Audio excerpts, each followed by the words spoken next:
tí trong tặng rồi.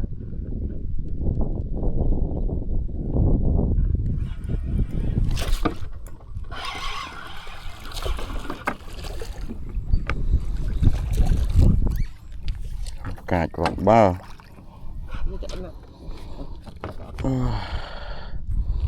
sao một tí tiền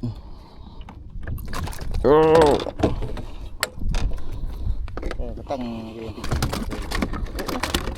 nặng ở đâu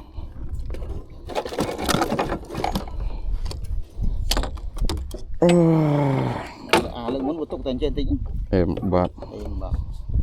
tầng ở tin tầng một tiếp hồ bay vào nó hồ bay cho bạch chết cái nấc các bạn bên đây phải một ngàn muốn bàn phần nắng bạch đi